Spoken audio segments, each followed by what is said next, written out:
Bom dia, meu nome é Rafael, eu sou orientando do professor Gustavo Paiva Guedes e a minha dissertação é intitulada Aspectos Semânticos em Traduções Automáticas de Textos. Esse é o roteiro da minha apresentação. Eu vou iniciar falando sobre a tradução automática de textos, das ferramentas utilizadas para produzir esse tipo de tradução e também vou falar sobre as métricas utilizadas para avaliar as traduções produzidas por essas ferramentas. A fim de dar um embasamento teórico sobre as contribuições do presente trabalho, eu vou dar uma ênfase maior à métrica Bleu, que é o atual estado da arte em métricas para avaliar traduções automáticas de textos, e vou dar um enfoque maior também à ferramenta denominada Luke, que é de fundamental importância para esse estudo. Em relação a contribuições e experimentos, eu não determinei uma seção específica de contribuições e outra de experimentos ao longo da apresentação. Eu vou apresentar uma contribuição, logo em seguida eu apresento os experimentos acerca daquela contribuição e assim sucessivamente para todas as contribuições. Nas conclusões, eu vou fazer considerações acerca das contribuições do presente trabalho, sobre os resultados obtidos por meio dos experimentos e vou falar um pouco sobre cenários futuros. Em relação a perguntas, eu separei alguns slides de backup, caso a banca julgue necessário, eu posso voltar a esses slides e apresentar um nível de detalhamento maior acerca de alguma equação ou algoritmo que não tenha sido explicado suficientemente, detalhadamente, né? Bom, a tradução automática de textos consiste em traduzir uma mensagem de uma linguagem natural para outra, ou seja, de um idioma para outro, buscando preservar a equivalência com o conteúdo original. Esse tipo de tradução geralmente é realizado por ferramentas, muitas delas disponíveis em ambiente web, como por exemplo o Google Tradutor, o Bing, que é o tradutor da Microsoft, o Babylon e o WordLingo, dentre tantos outros, né? Esse tipo de tradução surgiu nos anos 50, durante a Guerra Fria, com motivações militares. Embora estejamos falando de uma área com mais de 60 anos de estudos, ainda existem diversos desafios a serem superados em relação à tradução de palavras ambíguas, na realização de flexão verbal, na tradução de expressões idiomáticas e até mesmo expressões simples. Como exemplo motivador, eu peguei uma sentença em inglês, submeti a 3 dessas ferramentas e comparei com a tradução que a gente conhece como referência, que é a tradução realizada por um especialista em traduções. Ao realizar a comparação, eu destaquei os erros mais significativos em vermelho e, notadamente, a gente pode perceber que as 3 ferramentas apresentam dificuldades para traduzir a simples expressão had been feeling, especialmente no tocante à flexão verbal, e também a palavra ambígua blue, que dependendo do contexto pode significar uma cor ou um estado de espírito. Bom, em relação às contribuições, embora eu esteja falando dos problemas das traduções automáticas de textos, é bom deixar bem claro que o objetivo desse trabalho não é melhorar as traduções automáticas de textos. A contribuição principal é a proposição de uma nova métrica capaz de considerar a semântica no processo de avaliação desse tipo de tradução. Coisa que as métricas existentes não contemplam, né? As métricas existentes não consideram semântica nesse processo de avaliação. E aí a gente dá um destaque dentre diversas métricas para a métrica Bleu, que é o atual estado da arte. Então, de acordo com a métrica Bleu e da grande maioria das métricas utilizadas para avaliar esse tipo de tradução, essa avaliação consiste na comparação de uma sentença referência, que já sabemos ser confiável, com uma sentença candidata, geralmente proveniente de uma ferramenta de TAT, como o Google Tradutor, por exemplo. Então, a expectativa dessas métricas é de que haja um pareamento exato e ordenado de palavras.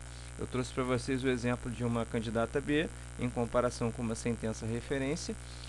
De cara a gente já percebe que não vai haver o pareamento exato e ordenado de palavras porque houve a substituição da palavra bonita pelo sinônimo bela.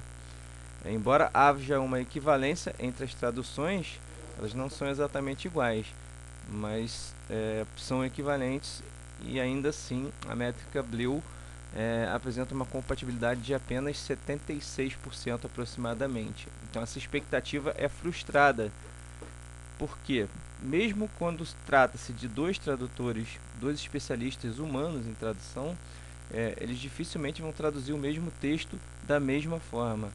Então essa expectativa de pareamento exato e ordenado de palavras não se confirma nem mesmo com tradutores humanos. menos ainda com ferramentas de TAT. Em relação à métrica Bleu, essa métrica aplica uma penalidade, conhecida como penalidade por brevidade, a sentenças candidatas menores do que a sentença referência em quantidade de palavras, e ela baseia sua compatibilidade na precisão modificada de n gramas. Então, para entender como a métrica Bleu funciona, a gente precisa saber o que é essa precisão modificada de n gramas e o que são n gramas. Então, a gente vai entender melhor dando um exemplo de funcionamento dessa métrica justamente com esse exemplo da candidata B. Então, a métrica Bleu separa as sentenças em conjuntos de n gramas, que variam de 1 a 4. Os bigramas, por exemplo, são todas as combinações sequenciais possíveis de dois termos. Isso é feito tanto para a sentença referência quanto para a sentença candidata. E aí a gente verifica, no caso dos bigramas, por exemplo, de 5 bigramas existentes, quantos são compatíveis? Bom, de 5 existentes, 4 apenas são compatíveis. Eu procurei destacar as incompatibilidades em amarelo. Isso vai ser feito ao longo da apresentação. Então, a precisão modificada de n gramas em relação aos bigramas é de 4 sobre 5, ou seja, 0,8. O mesmo acontece em relação aos unigramas, aos trigramas, que são combinações de 3 palavras, e aos tetragramas, que são combinações sequenciais de 4 palavras. Em seguida, calcula-se a compatibilidade Bleu, que é a penalidade por brevidade, que nesse caso não existe, portanto é 1, multiplicada pelo produtório das precisões modificadas de n gramas, verificado em todos os níveis, elevado a 1 sobre 4, que é o nível máximo considerado na versão clássica dessa métrica, que é a que a gente está usando nesse exemplo. Então a gente chega à compatibilidade de 75,98% nesse caso da substituição de uma palavra por um sinônimo. Bom, em relação às limitações da métrica Bleu, fica claro que ela considera palavras e sentenças como meras sequências de caracteres. Ela é incapaz de verificar o significado das palavras, incapaz também de observar aspectos semânticos, como aspectos linguísticos e psicológicos, por exemplo. Então, o nosso desafio é considerar a semântica nesse tipo de avaliação, identificando aspectos linguísticos e psicológicos. Então, para isso, é de fundamental importância a utilização de uma ferramenta bastante conhecida, denominada LILC. O LILC foi proposto por Pennebaker em 2001. Trata-se de uma ferramenta de análise textual e processamento de linguagem natural, amplamente utilizada na identificação de padrões, para a realização de inferências acerca de gênero, idade, personalidade e principalmente na extração de características linguísticas como verbos, advérbios, pronomes ou psicológicas como ansiedade, raiva, emoções positivas e daí por diante. O LILC possui dicionários em diversos idiomas. Para esse estudo especificamente estamos trabalhando com a versão em português do Brasil, que conta com mais de 127 mil palavras distribuídas em 64 categorias, que refletem tanto aspectos linguísticos, como pronomes pessoais, advérbios e conjunções, quanto aspectos cognitivos, como afeto, emoções negativas, ansiedade e aspectos cognitivos. Além dessas 64 categorias, no nosso estudo nós estamos considerando também a adição de uma categoria extra para contabilizar algumas palavras que ainda não existem nessa versão do referido léxico. Bom, então, com a utilização do LILC, nós vamos ter sentenças representadas por vetores de aspectos psicolinguísticos, vetores de 65 posições. Então, a gente vai ter vetores, referência e candidato, cada um com um aspecto linguístico ou psicológico, contabilizado ou não. Então, para vocês terem uma ideia de como funciona essa representação vetorial, né? Na sentença referência hipotética aí, a palavra momento, por exemplo, foi contabilizada em 4 categorias distintas, que são as categorias que refletem palavras de função, espaço, relatividade e tempo. Se vocês observarem a posição 2 desse vetor de frequência de palavras, vocês vão observar que além da palavra momento, outras 4 palavras foram contabilizadas nessa categoria. Então, na métrica proposta, que é a principal contribuição do nosso trabalho, nós vamos ter a sentença referência, as sentenças referência e candidatas representadas por vetores de frequência de palavras por aspecto linguístico ou psicológico. Então, daí a consideração de semântica nessa avaliação. Bom, então, em relação a essa métrica, ela é denominada BRAPT, cujo acrônimo descreve Avaliação Bilíngue de Perspectivas Psicolinguísticas em Traduções. Essa métrica opera por meio de um algoritmo denominado Calc-Brapt. Esse algoritmo recebe como entrada uma sentença referência, uma sentença candidata e um léxico, que nesse caso é o LILC. Nos passos 2 e 3, essas sentenças referência e candidata são transformadas em vetores de frequência de palavras, como esse que nós acabamos de verificar. E no passo 4, a gente precisa verificar o quão próximos são esses vetores, né? Então, a gente precisa de uma medida de similaridade conhecida na literatura. Então, nós optamos por utilizar uma medida conhecida como similaridade do cosseno. Então, no passo 5, a gente verifica essa similaridade do cosseno no passo 4, e no passo 5, a gente retorna essa similaridade. Então, eu estou dando um exemplo hipotético para vocês aí. Nós teríamos vetores de referência e candidato com 65 posições. Para poder exemplificar os cálculos, eu usei como exemplo 2 vetores de 6 posições cada. Aplicamos a equação que dá origem à similaridade do cosseno, e ao longo dos 4 passos aí, a gente verifica que a similaridade do cosseno, nesse caso, ficou em 0,96. Então, a similaridade do cosseno apresenta valor 0 para similaridade zerada, nula, né? Similaridade alguma, ou 1 para similaridade total. Então, 0,96 fica próximo de 100% de compatibilidade. Então, podemos dizer que temos 96% de compatibilidade nesse exemplo. Então, vamos aos experimentos com a métrica Brapt. Os primeiros experimentos consistem em verificar situações em que a métrica Bleu se mostrou ineficaz, e para ver se a métrica Brapt pode suplantar essa demanda que a Bleu não foi capaz de resolver. Então, nessa fase dos experimentos, nós tivemos a supervisão de um especialista avaliador também, que opinou acerca dos resultados. Então, estou trazendo de cara aí 3 situações em que a métrica Bleu se mostrou ineficaz. A primeira situação é a substituição de uma palavra por um sinônimo, odiar por detestar. De acordo com o especialista, essas sentenças são 100% equivalentes. A métrica Brapt apresentou uma compatibilidade de 93,8%. Na segunda situação, a simples inversão de ordem de 2 palavras, minha nova namorada por minha namorada nova. O especialista também considerou que há uma equivalência entre as 2 traduções, uma equivalência de 100%. A métrica Brapt também, visto que eu já adianto para vocês, a métrica Brapt não considera a ordem das palavras. E na terceira situação, a substituição de 2 palavras, muito grande, por um sinônimo enorme. De acordo com o especialista, há uma equivalência aí de 90% da sentença candidata 3 para a referência 3, e a métrica Brapt tem uma compatibilidade um pouco mais baixa de 79,21%. Lembrando que a métrica Bleu invalidou, ou seja, considerou inapropriada para o uso todas as 3 sentenças candidatas, embora não sejam iguais, sejam equivalentes ou muito próximo de estar equivalentes, como é o caso da candidata 3. Então, vamos ver o que acontece tanto em relação à métrica Bleu, para entender esse 0% de compatibilidade, mas também em relação à métrica Brapt e a sua compatibilidade. Bom, no primeiro exemplo, nós temos a substituição da palavra odiar por detestar. Como eu já destaquei anteriormente, todas as incompatibilidades vão estar em amarelo. Então, você percebe que há uma punição gradativa aí, que se mostra mais significativa nos trigramas e nos tetragramas. Nos tetragramas, a ponto de zerar a compatibilidade ou a precisão modificada desses n-gramas. Uma coisa que vocês precisam saber sobre a métrica Bleu é que, caso um nível de n-grama esteja totalmente comprometido, automaticamente a compatibilidade de Bleu é 0. Então, nesse caso aí, é por isso que nessa substituição de sinônimos houve 0% de compatibilidade.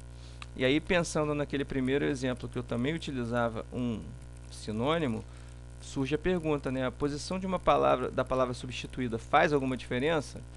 Vocês vão ver que realmente faz. Então, eu trouxe aquele primeiro exemplo da substituição da palavra bonita por bela. Como nesse segundo caso, a palavra estava mais para o fim da sentença, então ela comprometeu menos os n-gramas, né? O dano foi menor, então apresentou cerca de 76% de compatibilidade, se vocês lembram bem. E já nesse caso das palavras odiar e detestar, como as palavras estão mais próximas do meio da sentença, o dano causado nos níveis de n-grama, principalmente nos maiores níveis, acaba sendo maior a ponto de invalidar a sentença. Então essa é a explicação, e realmente a posição da palavra substituída faz muita diferença, não só para sinônimos, mas para outros casos.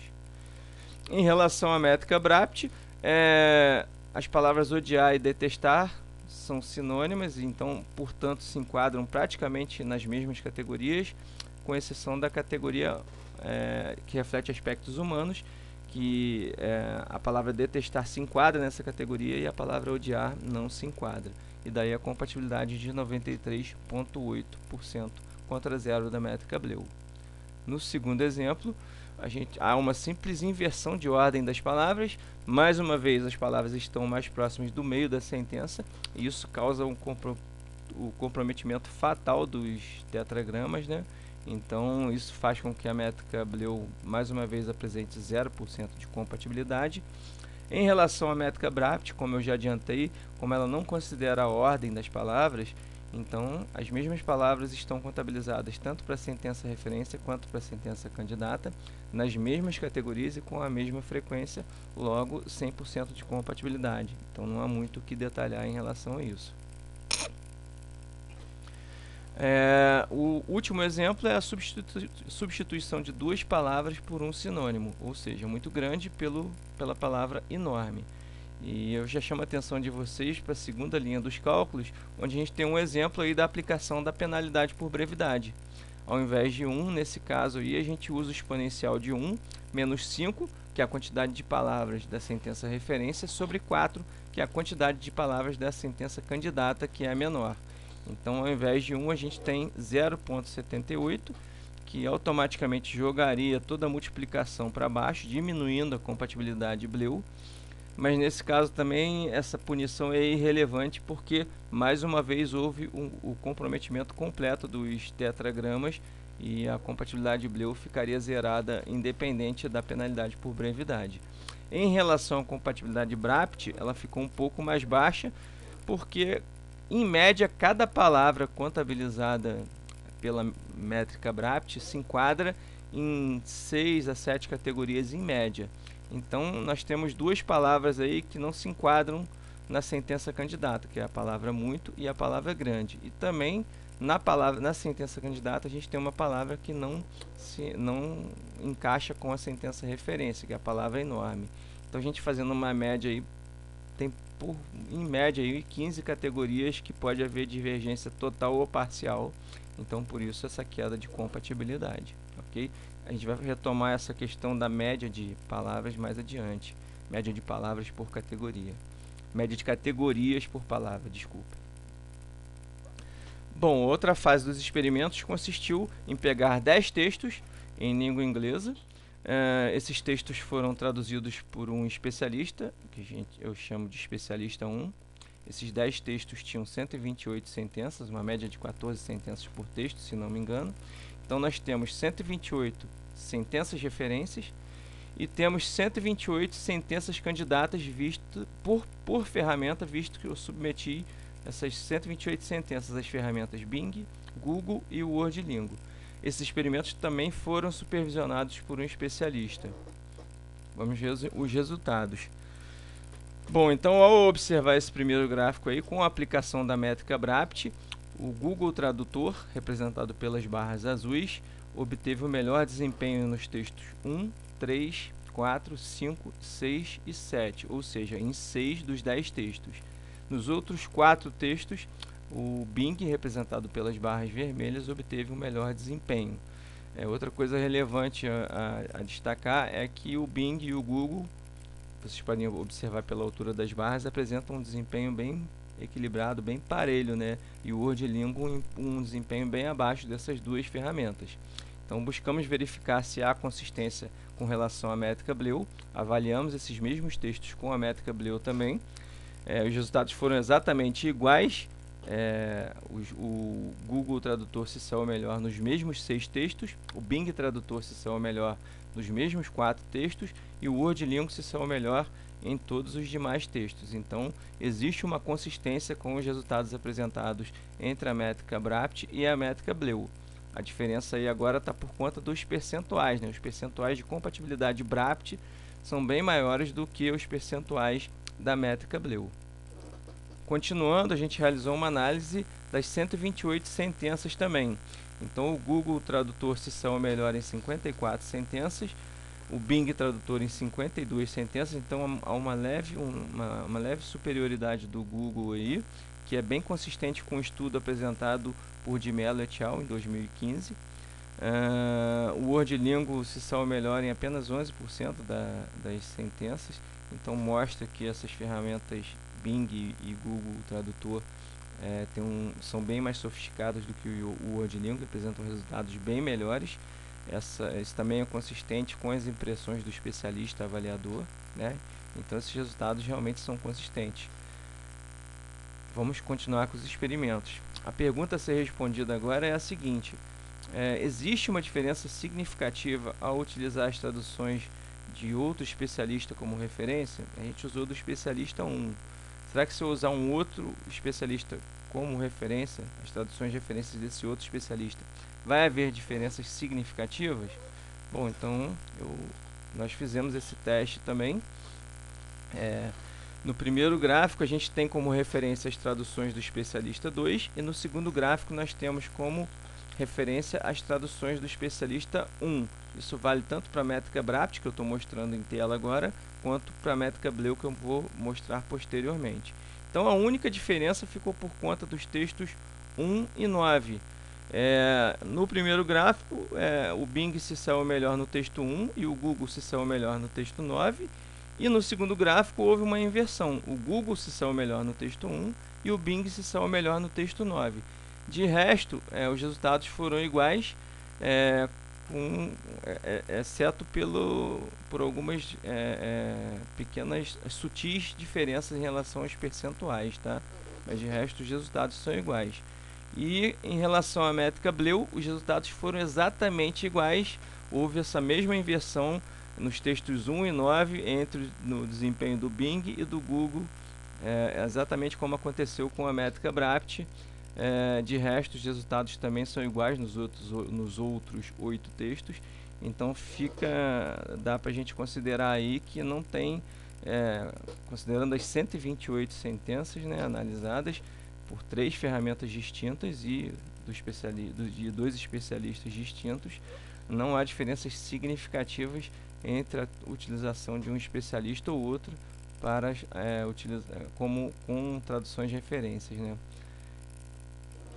A diferença agora fica por conta só dos percentuais, né, de compatibilidade BRAPT e Bleu, já que a compatibilidade BRAPT se apresenta bem maior do que a compatibilidade Bleu. Então fica uma outra pergunta: qual métrica está apresentando percentuais de compatibilidade mais próximos de uma avaliação humana?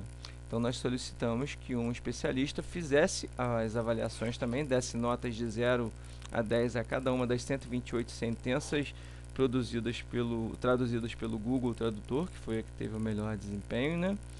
E aí nós comparamos. A métrica BRAPT está destacada aí nas barras azuis, as avaliações do especialista nas barras pretas e da métrica Bleu nas barras verdes.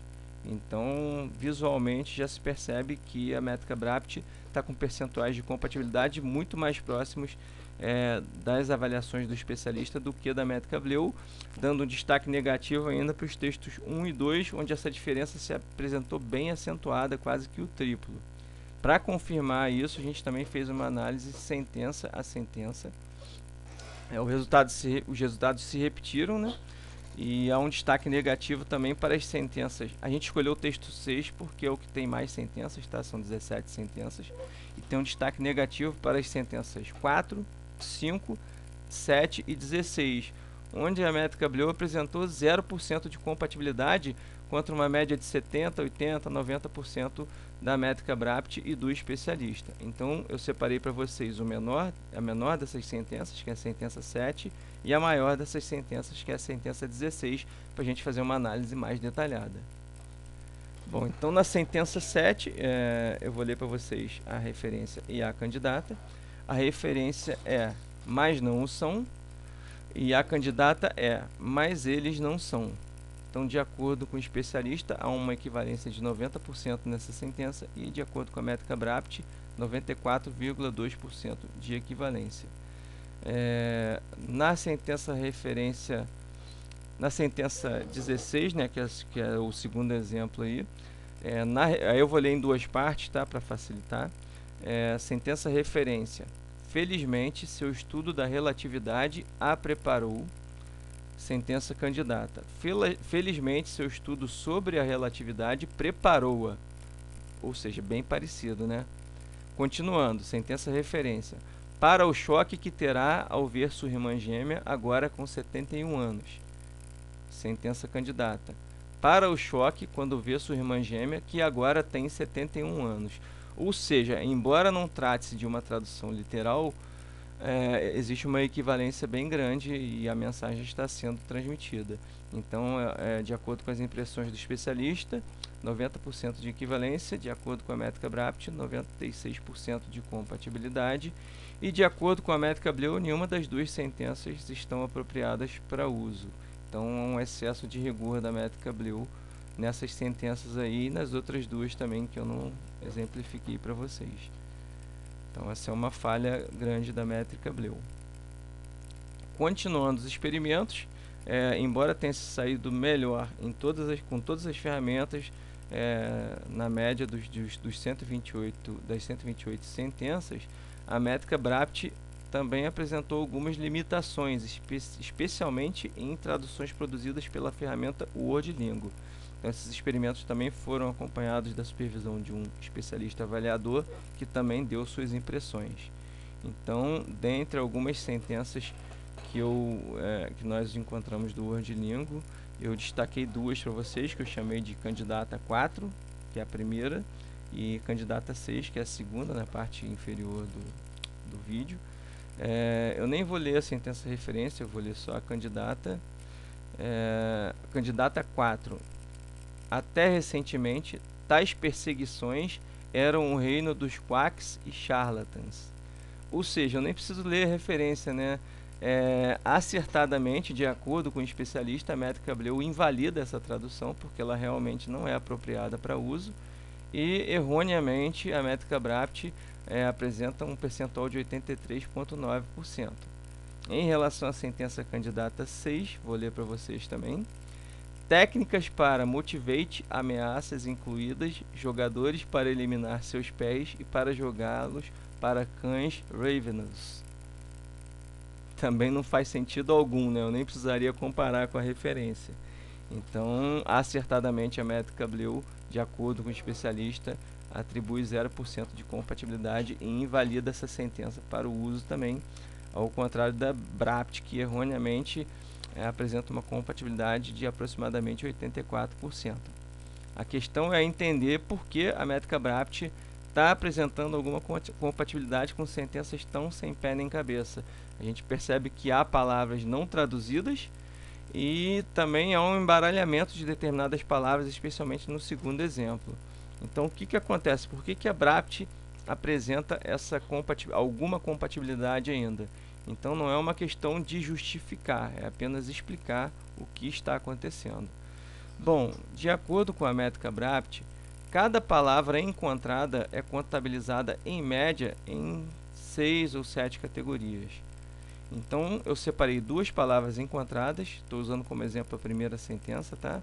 E duas palavras não encontradas. As duas palavras encontradas foram até e recentemente. Essas duas palavras tiveram 11 contabilizações. Eu peguei outras duas, a mesma quantidade de palavras, duas palavras não encontradas.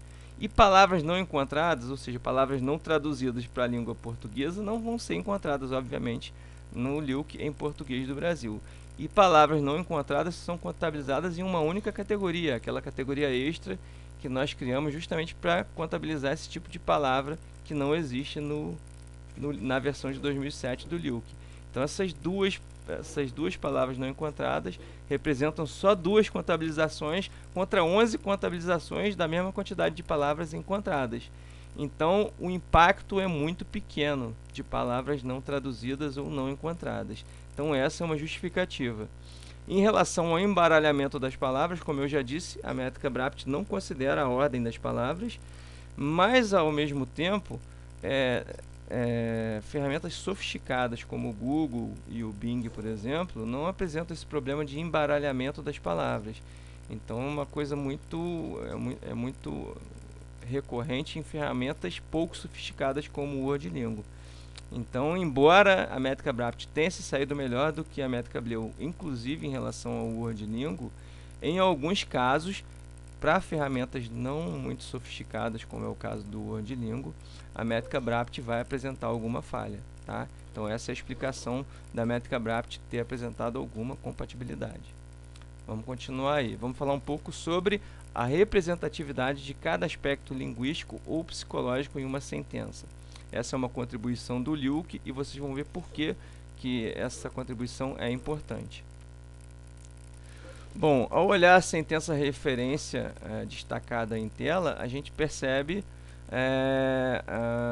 a presença de alguns aspectos linguísticos e psicológicos.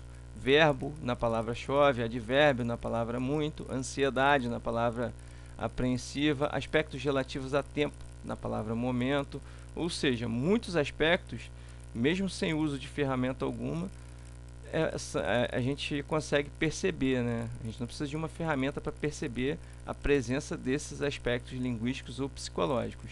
Outros a gente precisaria da ferramenta, obviamente. Mas ainda que nós sejamos capazes de perceber a presença desses aspectos, a gente não consegue quantificar. Ou seja, qual seria o percentual de verbos, de ansiedade, emoções negativas presentes nessa sentença? Qual a participação do aspecto ansiedade nessa sentença? O quanto ela representa em relação à sentença como um todo? Então, a gente não tem como quantificar isso por enquanto. Então, a solução é utilizar essa contribuição do Luke para transformar a sentença em um vetor de representatividade percentual, onde a gente vai ter em cada categoria o percentual de representatividade ou a participação dela em relação à sentença. A gente faz isso por meio, primeiro, observando aquele vetor de frequência que a gente já conhece. Eu chamo a atenção de vocês para o aspecto representado pela posição 2, que são as palavras de função. A gente sabe que nesse vetor de frequência, 5 palavras foram contabilizadas nessa posição e 38 palavras foram contabilizadas ao longo de todas as 65 posições, né? E a gente já sabe que 5 palavras foram contabilizadas nas palavras de função, na categoria que reflete palavras de função. Mas qual é o percentual de representatividade das palavras de função? Aí a gente precisa usar essa contribuição do Luke para obter esse vetor de representatividade percentual, e aí a gente pode identificar que as palavras de função representam 13,15% da sentença referência em questão. Então, esse vetor é de suma importância para uma outra contribuição que eu vou apresentar para vocês a seguir. Então, o somatório de todas as posições desse vetor, que também são 65 posições, é igual a 100, então trata-se de um vetor normalizado, onde a gente tem o percentual de representatividade de cada categoria. Isso é importante para a próxima contribuição, que é um algoritmo chamado CalcDPC. Esse algoritmo é capaz de identificar divergências psicolinguísticas por categoria, ou seja, verificando um vetor de representatividade percentual, referência, e um vetor de representatividade percentual candidato, ele pode verificar categoria por categoria, por exemplo, nas palavras de função, que é a categoria 2, se houve perda ou acréscimo daquele aspecto linguístico ou psicológico que está representado naquela posição. Então, vamos ver qual a utilidade disso. A utilidade disso é que, ao traduzir uma sentença com uma ferramenta como o Bing, por exemplo, a gente pode verificar se houve perdas de determinados aspectos linguísticos, como verbos no passado, advérbios, preposições, ou se houve perda ou acréscimo de algum aspecto psicológico, como ansiedade, emoções positivas, raiva, afeto, enfim. Dá para a gente entender como cada ferramenta está se comportando, e a gente vai ver mais adiante que isso pode auxiliar a gente até no processo de tomada de decisão. Como que funciona esse algoritmo em linhas gerais? Como que ele verifica esse percentual de divergências, perda ou acréscimo de determinado aspecto, categoria por categoria, em relação a uma determinada tradução? Bom, ele recebe esse algoritmo CalcDPC recebe, ao invés de duas sentenças, já dois vetores de representatividade percentual, que representam, obviamente, as sentenças referência e candidata.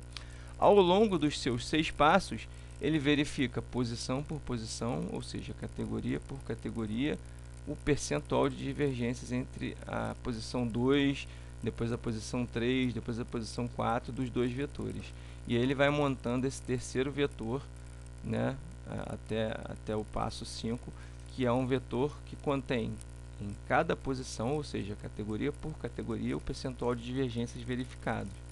Sejam essas divergências um acréscimo de determinado aspecto linguístico ou psicológico, ou uma perda, como destacado em vermelho em algumas posições aí. Por fim, o algoritmo CalcDPC retorna esse vetor com essas divergências em cada uma de suas posições. Como exemplo aí, eu estou destacando mais uma vez a posição 2, que são as palavras de função, para verificar a cada passo, né, daquele loop, né, a cada verificação de uma posição, eu aplico essa equação que eu estou mostrando para vocês aí e verifico se houve perda ou acréscimo. Nesse caso aí, considerando a posição 2, eu vejo que houve 24% de divergências. E eu sei que trata-se de perda desse aspecto, que são as palavras de função, porque as palavras de função eram mais representativas, com 13,15% na posição 2, do que no vetor referência, do que no vetor candidato, que caiu para 10% de representatividade. Então, houve uma perda aí. Então, vamos aos experimentos com esse algoritmo CalcDPC para a gente verificar como que ele pode nos ajudar, né? Então, primeiro eu procurei analisar só os aspectos psicológicos. Então, na média, né, de cada ferramenta, só de observar as barras, a gente já percebe que a ferramenta WordLingo se sai muito mal, apresenta percentuais médios de perda de aspectos psicológicos bem altos, né? Um destaque positivo aí está na categoria raiva, que é a segunda de cima para baixo, onde o Google praticamente não apresentou alteração alguma. Então aí é que entra a utilidade desse CalcDPC. Se você precisa traduzir um texto que é carregado de aspectos como raiva, por exemplo, então talvez a ferramenta Google seja mais indicada para você fazer essa tradução. Se você precisa traduzir um texto carregado de aspectos psicológicos, o WordLingo aparentemente aí é uma péssima escolha, visto que ele perde ele apresenta uma média percentual de perdas muito grande em relação a esses aspectos psicológicos. Dou mais um destaque negativo aí para a categoria tristeza, onde o WordLingo apresentou um percentual mais alto de perda, né, que foi de 58,54%. Vamos ver como que isso acontece em uma sentença em específico. Eu separei a sentença 7 do texto 1. Nessa sentença, na referência, havia duas palavras contabilizadas para a categoria tristeza, ou seja, ela era presente na sentença referência, e na sentença candidata não havia nenhuma palavra, depois da tradução, não havia nenhuma palavra contabilizada para a categoria tristeza. Então, ela era presente na sentença referência, ausente na sentença candidata, logo houve uma perda total, ou seja, uma perda de 100% dessa categoria. Então, em relação a aspectos relativos à tristeza, o WordLingo também parece não ser uma boa escolha. Em relação a aspectos linguísticos, eu destaquei um ponto negativo do WordLingo também, que infelizmente é a ferramenta que apresenta mais aspectos negativos. Em relação a verbos no passado, na sentença referência havia 6 palavras foram contabilizadas para essa categoria de verbos no passado, e na sentença candidata, traduzida pelo WordLingo, apenas uma palavra foi contabilizada na categoria de verbos no passado, ou seja, representou um percentual de perda de quase 68%. Então, outro indicativo aí do CalcDPC, que parece que é uma ferramenta que deve ser fundamental no processo de tomada de decisão do usuário, né, sobre qual ferramenta escolher, dependendo do tipo de texto que se precisa traduzir. Então, se o usuário precisa de uma boa flexão verbal, certamente o WordLingo não é uma boa ferramenta a ser escolhida também, tá? Visto porque ela apresenta clara dificuldade de realizar a flexão verbal. Então, esses são só alguns exemplos do potencial desse algoritmo Calc-DPC. Tá? Vamos às considerações finais. Em relação ao algoritmo Calc-DPC, a gente acaba de demonstrar que ele é bem útil para avaliar as ferramentas e verificar em que aspectos determinada ferramenta está se saindo bem ou está se saindo mal, se está apresentando perda de algum aspecto linguístico ou psicológico, ou acréscimo de algum aspecto, ou seja, está apresentando problema para realizar a tradução, e isso também deve nos ajudar a tomar a decisão sobre qual ferramenta utilizar. Em relação à métrica BRAPT, ela se mostrou capaz de considerar a semântica no processo de avaliação de traduções produzidas por ferramentas como o Google, o Bing, dentre outros, obviamente com o auxílio do LIUC. Então, ela se mostrou capaz de considerar a semântica, ao contrário das métricas existentes atualmente, que falham nesse sentido. Em relação aos experimentos, as métricas BRAPT e BLEU mostraram resultados bem consistentes. A diferença ficou por conta dos percentuais, e a gente viu também que os percentuais BRAPT são bem mais condizentes com os percentuais de um especialista humano. Então, a métrica BRAPT se saiu melhor nesse sentido. Impressões também corroboradas com o especialista avaliador, com as impressões do especialista avaliador. Na comparação das ferramentas, a gente viu que as ferramentas Google e Bing apresentam um nível de sofisticação bem maior e um desempenho bem parelho, tanto com o estudo com relação ao estudo de Mello et al. De 2015, quanto com as observações do especialista avaliador. Em relação às limitações da métrica BRAPT, a gente percebeu que muitas dessas limitações também se dão por conta da falta de sofisticação de determinadas ferramentas como o WordLingo. Então, ela provavelmente em ferramentas mais sofisticadas ela não apresenta muitos problemas, mas em ferramentas pouco sofisticadas apresentam problemas, muito em decorrência também do LIUC, que não contém palavras relevantes como escritora, acessar, retroceder, inabitável, legalização, dentre outras. Então, acreditamos que com novas versões do LIUC, que a gente já sabe que estão em andamento, até com colegas nossos do programa, a métrica BRAPT tende a melhorar o seu desempenho, e também com a sofisticação dessas ferramentas, que acreditamos que ferramentas como o WordLingo ou vão se sofisticar ao nível das outras, ou vão cair em desuso. Então, com isso, a métrica BRAPT vai se mostrar ainda mais eficaz. Consideramos os resultados promissores. Acreditamos estar contribuindo para novos estudos na área de traduções automáticas de textos, principalmente com essa perspectiva de considerar a semântica nas avaliações. Então, acreditamos estar contribuindo também com a proposição de novas métricas, novas ferramentas de TAT, e também na melhoria de ferramentas e métricas existentes. Em relação a trabalhos futuros, a gente pretende utilizar outros tipos de textos de outros estilos literários, também trabalhar com traduções inversas, ou seja, do português para a língua inglesa, ao contrário do que foi feito aqui. Também já estamos trabalhando com modelos híbridos, né, pegando o que tem de melhor na métrica BLEU e o que tem de melhor na métrica BRAPT para fazer uma fusão aí. A gente está pretendendo, inclusive, submeter artigo em relação a isso. Também pretendemos utilizar novas abordagens, utilizando outros léxicos no lugar do LIUC e outras medidas de similaridade em lugar da similaridade do cosseno, e daí por diante. Muitas das contribuições, as principais contribuições apresentadas no presente estudo, encontram-se desmembradas em publicações que nós fizemos ao longo do ano.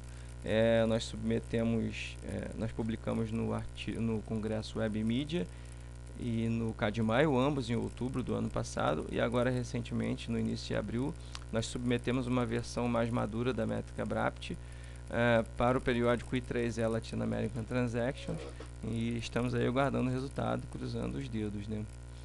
Em relação ao cronograma apresentado na qualificação, acreditamos que obtivemos êxito, visto que conseguimos executar todas as tarefas com certa celeridade, inclusive bem antes do previsto. Naquela ocasião também nós falamos sobre publicações que ainda estariam em andamento. Então, nós temos atualmente 7 artigos publicados e 6 publicações aguardando o resultado. Dissemos que pretendíamos publicar em periódico, submetemos ao I3E Latin American Transactions. Estamos aguardando o resultado do I3E e também do EMNLP, que é 1 a 1, que é um trabalho relativo a bigramas, e também do periódico Propor, nesse caso com 3 artigos que envolve o LIUC. Nesses 2 casos aí, trabalho em parceria com o aluno Flávio Matias, colega nosso aí, que tem se mostrado um grande parceiro. Estamos aguardando o resultado do LACLO também, que é um B3, e temos a intenção de submeter para os artigos, para os congressos que nós já nos habituamos, que é o WebMedia, CADMAIO, o IHC, e pretendemos enviar aquele modelo híbrido para o Congresso LREC, que também é 1 a 1. Então tem muito trabalho pela frente. Muito obrigado.